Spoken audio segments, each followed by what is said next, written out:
Triangle ABC and DEF, angle C equals to angle F, AC equal to DF and BC equal to EF. If AB equal to 4x minus 2 and DE equal to 3x minus 1, then the value of x is, the options are 1, 2, 3, 4. ಎರಡು triangle ಇದೆ A B C ಮತ್ತು D E F. ರೆಫರೆನ್ಸಿಗೆ ಎರಡು ಟ್ರಯಾಂಗಲ್ಗಳನ್ನ draw ಮಾಡ್ಕೊಂಡ್ಬಿಡ್ತೀನಿ. ಇದು triangle A B C ಆಗಿರಲಿ. ಇನ್ನೊಂದು triangle D E F ಅಂತ ಕೊಟ್ಟಿದ್ದಾರೆ. ಇದು triangle D E F, A B C and D E F.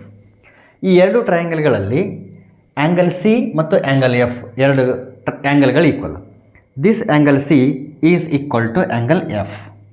ಎರಡು ಆ್ಯಂಗಲ್ಗಳು ಈಕ್ವಲ್ ಆಗಿದೆ. ಜೊತೆಗೆ A C is equal to D F. A C this side is equal to D F this side.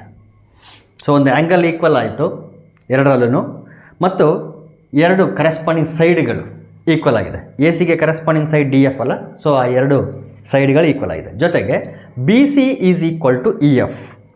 ಇಲ್ಲಿ B C ಇದೆ, ಇಲ್ಲಿ E F ಇದೆ. These two sides are also equal. ಈಗ ಈ ಟ್ರಯಾಂಗಲ್ಸ್ಗಳನ್ನು ಅಬ್ಸರ್ವ್ ಮಾಡಿದರೆ ಏನು ಗೊತ್ತಾಗುತ್ತೆ ಅಂತಂದರೆ, ಎ ಸಿಗೆ ಕರೆಸ್ಪಾಂಡಿಂಗ್ ಡಿ ಎಫು, ಬಿ ಸಿಗೆ ಕರೆಸ್ಪಾಂಡಿಂಗ್ ಇ ಎಫು ಮತ್ತು ಆ ಎರಡು ಕರೆಸ್ಪಾಂಡಿಂಗ್ ಸೈಡ್ಗಳು ಈಕ್ವಲ್ ಆಗಿದೆ. ಆ ಎರಡೂ ಸೈಡ್ಗಳನ್ನು ನಡುವಿರ್ತಕ್ಕಂಥ ಆ್ಯಂಗಲ್ಲು ಸಿ, ಇಲ್ಲಿ ಆ ಎರಡು ಸೈಡ್ಗಳ ನಡುವಿರ್ತಕ್ಕಂಥ ಆ್ಯಂಗಲ್ ಎಫ್. ಸೊ ಇದನ್ನು ಇನ್ಕ್ಲೂಡೆಡ್ ಆ್ಯಂಗಲ್ ಅಂತ ಕರೀತಾರೆ, ಎರಡು ಸೈಡ್ಗಳ ನಡುವಿರ್ತಕ್ಕಂಥ ಆ್ಯಂಗಲ್.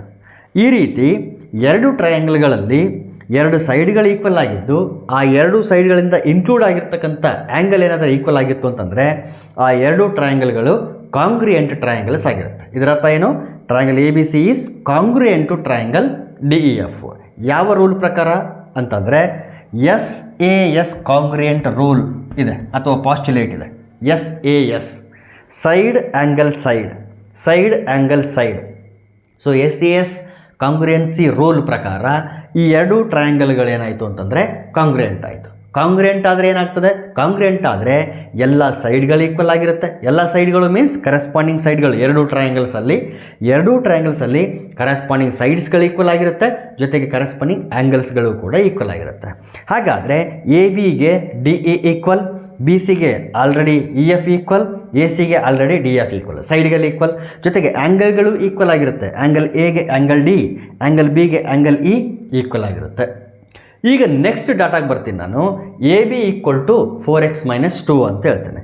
ಎ ಬಿ ಇದೆ, ಇದು ಎಷ್ಟಿದೆ ಅಂತಂದರೆ 4x ಮೈನಸ್ 2 ಅಂತ ಇದೆ. ಡಿ ಇ ಎಷ್ಟಿದೆ ಅಂತಂದರೆ 3x ಮೈನಸ್ 1 ಅಂತ ಇದೆ. ನೋಡಿ, ಆಲ್ರೆಡಿ ನಾವೇನಂತ ಪ್ರೂವ್ ಮಾಡಿದ್ದೀವಿ?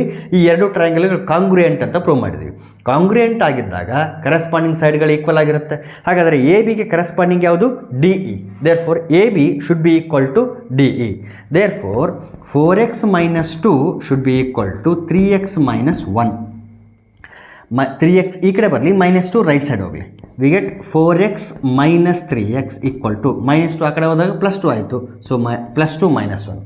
4x ಮೈನಸ್ 3x ಅಂದರೆ ಎಕ್ಸ್, 2 ಮೈನಸ್ 1 ಅಂದರೆ 1. Therefore the value of X is equal to 1. First option is correct.